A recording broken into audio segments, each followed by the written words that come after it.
When we get to the last 7 minutes and 30 seconds of the sun in that 5-1, we're going to move to the changing cross, and we're going to move to the 5-2. The 5-2 is very, very unusual. And again, because it is a changing cross, and because it's a small arc of the line itself, we know that there's not going to be a lot of them in the population. But they are, in a way, a kind of anomaly. You see, they have this transpersonal position. They have this fifth line personality, but they have this second line unconscious. This deep, hermetic, don't bother me unconscious. And one of the things to see is that though the left angle is inherently transpersonal, and that the left angle carries transpersonal karma, there's something funny about the 5-2, because the 5-2 carries its own karma. It's not its karma with everybody else. You know, I'm a 5-1, so I have karma literally, with each and every one of you. Basta. It's just there. But the 5-2 doesn't have that kind of karma with the other. They're holding karma in themselves. They have to live out something based on what they've lived out in the past. And they are the ones that have to discover it. Because if they don't discover it, it doesn't come out, and they can't universalize.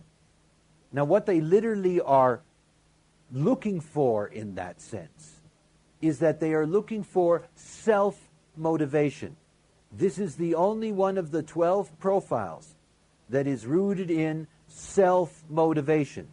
You cannot get a 5-2 to do anything unless it motivates itself. So you project on the 5-2, you could be the greatest healer in the world, you could save thousands and thousands of people, and it looks at you and says, go away, don't bother me, don't give me your projections, leave me alone. Only when that 5-2, at some point in their own process, in the course of their life, their day, whatever, that they are within themselves and say, you know, I could be a great healer. I know how to do that. I'm going to go out in the world and make my mark. Then they're out the door. But they have to motivate themselves. So you can have a 5-2 child, and the 5-2 child is going to suffer even more at the hands of its parents than the 5-1. That 5-2 child is going to be under that pressure, the expectation pressure. And the parents are going to be saying, do this, do that, and that child is just going to resist. And of course it creates a great deal of frustration in the family environment, because the family feels like this is a child that is going to be an underachiever. Now all fifth lines are under that pressure. Under the pressure that they don't underachieve. You know, they have some mythological mother or father standing above them wagging their finger. You better. So the 5-2 that needs to be self-motivated can be infuriating to that expectation. Not only that, but that is an unconscious that says, I'm a hermit, leave me alone, and I'm very insecure when you project on me, because I don't know if I can do the things you say I can do, even though I'm doing them. Because I don't know how I do them. Remember, this is the whole process of the second line. The second line is just busy being about its business. It's a natural. It doesn't know that it's a natural healer. It doesn't know that when somebody comes over and they're not feeling well and they just stand behind them and put their hand on their shoulder innocently, that they're actually making them feel better. And then the person says to them, wow, do you know what you just did to me? And they go, no, I don't know what you just did to me. You know, and then there's this projection on them. Well, you could do that for everybody. Well, the 5-2 is very uncomfortable with that.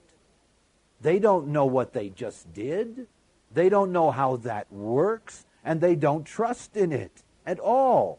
After all, nothing's more paranoid than a 5-2. I mean, they're very, very suspicious of what other people see in them, because the moment they came into the world, their parents were always seeing stuff in them, and they get to the point where they're fed up with all of that. None of you see me. All of you want me to be something, and I don't know if I want to be any of that. Leave me alone. So they have to be self-motivated. You've got to leave these kids alone. Don't pressure them. Leave them alone. You don't have to worry. They got a fifth-line personality. They'll get it. They have this capacity to have a deep impact. They'll get it. They'll begin to understand their power in relationship to others. They'll get it.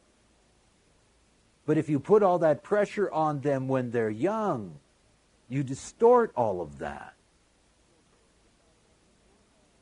So here we have not the heretical investigator, but we have the heretic as a hermit. Very different. Leave me alone. And remember, because they don't have the foundation, this is not the pure transpersonal gift. You see, you can only universalize through logic, because logic is the universal field. It's the only way. Logic requires the ability to guide somebody into that logic, as I guide you. But the second line doesn't know how it works. And remember that second lines need to be educated. You know, and it needs to be pointed out to them, you know, that they do have a gift. And if they would like one day to work with it, they should think about that. That's not pressure, that's education. And then leave them alone. Let them know the gift is there, and leave them alone. Because they have to motivate themselves. They have to come to that themselves. Very different to have a general that's an authoritarian underneath. That's a 5-1. And then you get to the general that's a Democrat underneath. That Democrat underneath says, I don't have to be the one that heals everybody. There's lots of healers in the telephone book. These New Age magazines are full of healers. What are you bothering me for? I don't even know what I'm doing. Go to somebody who says they know what they're doing. Leave me alone. That's the Democrat underneath. It also means that when you're dealing with the Democrat, that you have to remember that sometimes the outside unanimously writes in a candidate and forces them to become the one. And of course this happens to 5-2s because that fifth line is always seducing, is always being attractive, and those forces keep on coming. It's not like they can really get rid of it. What basically happens to the 5-2 is that they get a spectrum in the movie where they begin to see where their possible way is. They need that sampling first. And at the moment that they find that thing and they can motivate themselves to do that, that's when they can really go out and universalize effectively. And of course, the real joke in the 5-2 is that this is the savior that's a bigot underneath. No, I really like that. You know, I'm a 5-1, and sometimes I'd really like to be a 5-2, just for that advantage. No, I'm only kidding. What they get is they get so many people that they don't want. You know?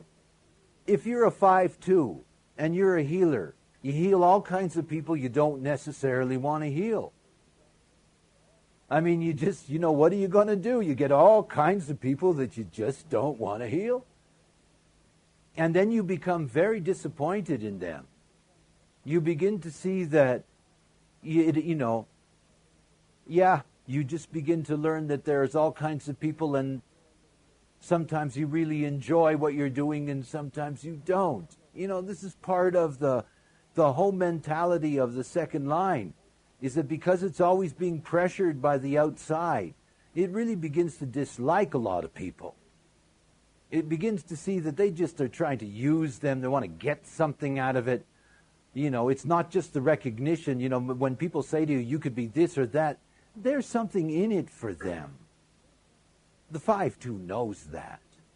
That's why they can only do things out of their own motivation. Their aspired to role is also the fifth line attractiveness, but the beauty of that underneath is the harmony. In other words, that what they're really looking for is to bring harmony. And one of the things that the 5-2 recognizes is that the root of harmony is that nobody should be pressured. 5-1s can create a pressure field. 5-2s don't want to create a pressure field at all. It is the assumption that comes out of your own mechanics that you assume that everybody should be self-motivated. In other words, don't pressure them, leave them alone. And so they tend to be very good educators once they have a solid foundation, because they can educate without pressuring. They can universalize without pressuring.